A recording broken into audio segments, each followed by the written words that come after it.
There are crimes every day across the globe. 911, what's your emergency? Murders, homicides, burglaries, robberies, assaults, and so much more. Here, we will be telling you the true stories about those involved in homicides, murders, burglaries, robberies, heists, and many more crimes. So sit back, try to relax, and let's get into the show.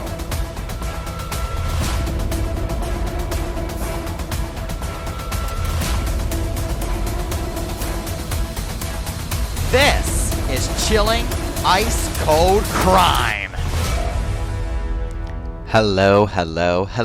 We're a little bit late, but it's before the weekend, and I promised you that there'll be a new episode each week, so we have today. Happy Saturday, everybody, and welcome back to the Chilling Ice Cold Crime Podcast. I hope you guys are having a great day. Today, we're going to be talking about a few different true crime stories. The first one I want to talk about is the Chicago Tylenol murders. This is something that was truly evil, but let's go ahead. This is the Chicago Tylenol murders. Now, in September of 1982, a 12-year-old girl in Chicago passed away shortly after ingesting an extra-strength Tylenol. Now, that same day, a man died in a hospital after taking the same pill. Two of his family members all followed. Over the course of the next few weeks, more seemingly healthy people in Chicago dropped dead, and the only thing they had in common was taking extra-strength Tylenol shortly before their untimely death. As bottles were recalled by Johnson & Johnson, it was discovered that many of the extra-strength Tylenol pills had been laced with potassium cyanide. Once this was made public, Johnson & Johnson issued numerous ads and warnings to customers to avoid the product. The company began working fervently on a triple-sealed package that would prevent tampering. James William Lewis of New York City contacted Johnson & Johnson, claiming that he was responsible for tampering with the bottles and filling the capsules with cyanide. He demanded $1 million in exchange for him to stop. He was arrested for the crime, and although he wasn't found guilty, he was still imprisoned for extortion. Even after Johnson & Johnson fortified their Tylenol bottles against tampering, the widespread news of what had happened in Chicago prompted crimes of similar nature all around the country. The quality control of pharmaceuticals increased tenfold, as did the security of their packaging. Although the FBI didn't have enough evidence to convict anyone of the crime, it is widely believed that James William Lewis and his wife were indeed responsible. Now we're going to read a story that is titled The Icebox Killers. In 1965, Fred and Edwina Rogers were living in Houston along with their grown son, Charles. The family mostly kept to themselves in their quiet neighborhood, especially given Charles's reclusive and antisocial behavior. In fact, many neighbors were not even aware that Charles lived at home with his parents because he left the house each day before dawn and didn't return until well after nightfall. When a family member hadn't heard from the Rogers in several days, he called the Houston police for a welfare check on his elderly aunt and uncle. The patrolmen were unable to locate Fred and Edwina, but they noticed food sitting on the dining room table. They opened the fridge and noticed numerous packages of meat, neatly stacked atop one another. Then they noticed two human heads in the vegetable bin. Oh my gosh. Additional officers arrived on the stomach-turning scene and slowly removed the packages full of dismembered body parts from the fridge. The remains were that of Fred and Edwina Rogers. The police deduced that Edwina had been brutally beaten and shot, while Fred suffered forceful trauma to the head. His eyes had been gouged out and his genitalia removed. The couple's innards had been flushed in the toilet. Charles was nowhere to be found. Naturally, Charles was the prime suspect in this heinous crime. However, he seemed to have vanished off to the face of the earth. Though the police were able to collect circumstantial pieces of evidence against him, Charles Rogers was never found. So where is this Charles Rogers?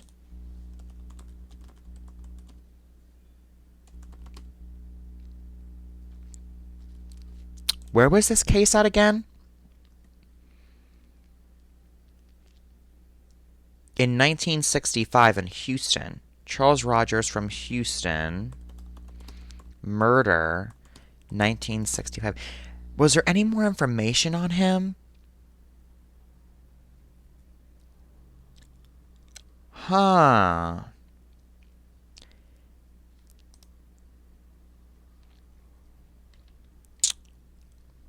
Here's an article from 2016 from Cron. Now, this article states, this week the show profiled Houston's grisly icebox murders in 1965, a case that was more than 50 years has remained unsolved. Well, unsolved in court at least. Yeah. Yeah, the lone suspect was their 43-year-old son, Charles Rogers, who lived with his parents. At that point, 8 years before the discovery of Dean Corll's serial murders, Houston hadn't yet dealt with such ghastly crimes.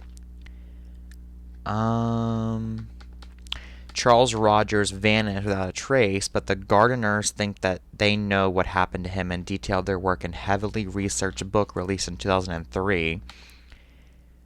Yeah, so here's the book. It's on iceboxmurders.com if you guys want to go read that.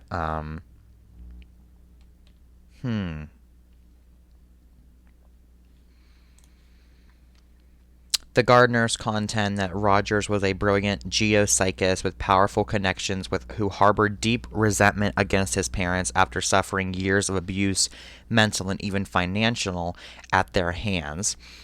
He was also methodical in the way he drained the bodies of blood and dissected them into pieces. Rogers, according to the couple, made the crime look like a robbery gone wrong by staging the house just so. I'm going to tell you right now, there is no robbery out there where someone is going to take time to dismember their bodies. They contend he escaped town from Mexico, hiding with the help of his connections in oil and mining, who valued his brilliant mind, only to be later killed in Honduras during a mining dispute. Now, this podcast is a quick listen, a bit more than 20 minutes, and will leave listeners wanting more. The couple had to take on a new case. They might have only one grisly case in them. And the property was at 1815 Driscoll, where the murders occurred in the spirit of Montrose, the site of deluxe townhomes built in 2000. The city of Houston bulldozed the Rogers house in 1972.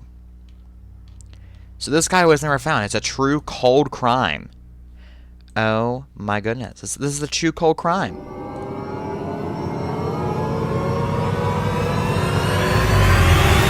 Ice cold crime.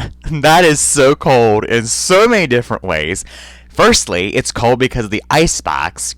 It's also cold because it went cold. And it's also cold because of how disgusting and immoral and just, the whole thing is. Oh my goodness, removing your own father's genitalia. Come on, you've got to be kidding. Oh my. Jeez, that is so cold. Okay, moving into our next true crime story, we are going to be talking about the Granny Killer. An English-born Australian serial killer, John Wayne Glover, was known for preying on an elderly woman, including the widow of artist Will Ashton. Over the span of 14 months between 1989 and 1990, Glover murdered 6 elderly women after brutally attacking them. At times, he used simply his fists to attack his victims. With others, he used objects like hammers, his victims' pantyhose, and other instruments. Many of his victims were simply women he saw walking past him on the street with whom he struck up casual conversation. In addition to attacking and murdering these 6 women, Glover was also accused of molesting and sexually assaulting several other elderly women. At his trial, a psychologist noted that while Glover was sane, he had a severe personality disorder, which may or may not have been connected with his turbulent relationship with his mother and mother-in-law. After being found guilty and sentenced to prison, Glover killed himself in 2005. Days before he died, he handed his last visitor a picture he had drawn featuring 2 trees and the number 9. Supposedly, 9 is a true number of murders Glover was responsible for, not merely the 6 for which he was convicted for. Oh man. Like, there's something about the elderly that just makes me feel just so, like, sad for. Like, everybody I will be. But the elderly on top of all that, like, they, poor crippled and older women, and that's just so sad and disgusting. That guy is, ugh. Next up, we have the story titled The Eyeball Killer. This Texas murderer and diagnosed psychopath killed at least one woman, with 2 more suspected murders to his name.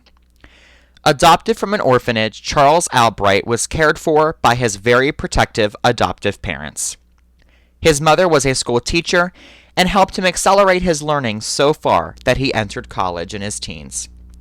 Despite being so bright, he was also known for partaking in criminal behavior. Arrested first for aggravated assault at the age of 13, his murderous roots, however, lied in a childhood interest. After Albright received a shotgun at a young age, he used it to kill small animals. He would then stuff them with the help of his mother, appeasing his interest in taxidermy. After failing to complete pre-med training at both North Texas University and Arkansas State Teachers College, he would be sent to jail for theft, molestation, and eventually the murder of a sex worker. Although police suspected him of at least 3 more slayings, his victims' bodies were left nearly and completely nude out on a city street. They had been shot in the head and their eyes had been removed with surgical-like precision. Oh, no. Oh, my goodness. No. Okay, ready? Hi, baby. Oh my gosh. Back to the video. Back to our podcast. Oh my goodness. No. That is so bleh. Okay, our last story today is The Girl in the Box. 20-year-old Colin Stan was on her way to a friend's birthday in Northern California where her soon-to-be captor, Cameron Hooker, and his wife, Janice, picked up the hitchhiker. Stan would spend much of the next 7 years trapped in a box that let in no light, sound, or fresh air. Convinced by the Hookers that a mysterious and dangerous organization would kill her and her family if she didn't comply. Under an agreement between Janice and Cameron, and eventually, though, through a forcibly signed contract when Stan the Young was to be a sex slave for Cameron, though no penetration initially occurred, when Stan was out of her box, when she spent up to 23 hours a day eating cold food scraps and using a bedpan. She was tortured and raped using various objects. Several years into captivity, a brainwashed Stan was allowed to visit her family once and even got a job. But when Cameron said he wanted Stan to be his second wife, the entire horrifying situation fell apart. Stan eventually got on a bus and fled to her family while Janice turned her husband in, receiving immunity for her full cooperation. I'm sorry, but that is just totally wrong. That gives me the chills. That just makes me, sick. That is so sad. I'm not even kidding. That is so sad. The full story here, we already told you, it was 1977, and she was kidnapped while hitchhiking and held captive and tortured for 7 long years. During the worst of her nightmare experience, she was kept locked in a wooden box for 23 hours a day. She wasn't held in the box all that time. Occasionally, she was granted enough freedom to cook and clean, look after her captor's children, even jog or visit her family on her own.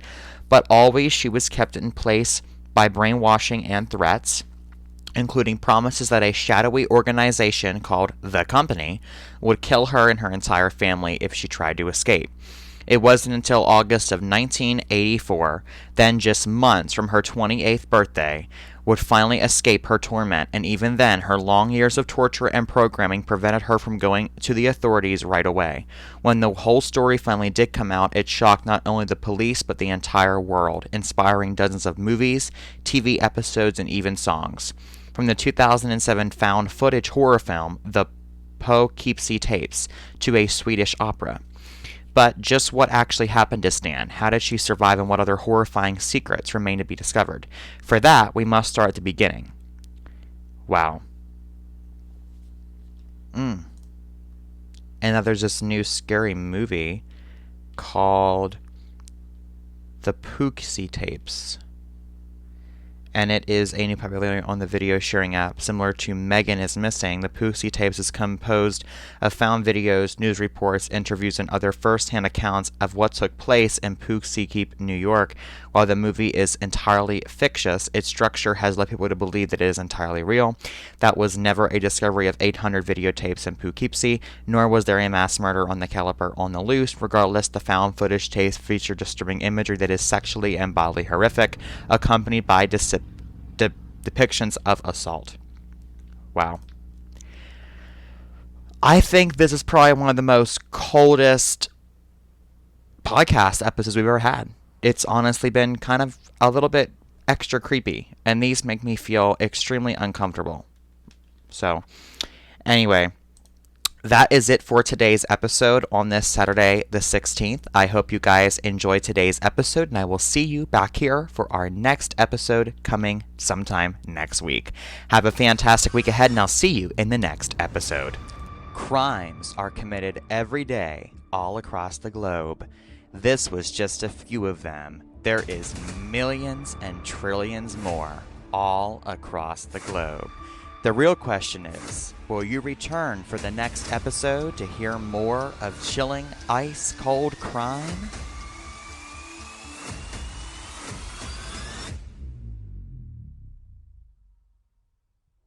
I'm your host, Austin, and there is new episodes coming every week. Sometimes more than once a week, so you can get more stories and more crime to ring your ears off.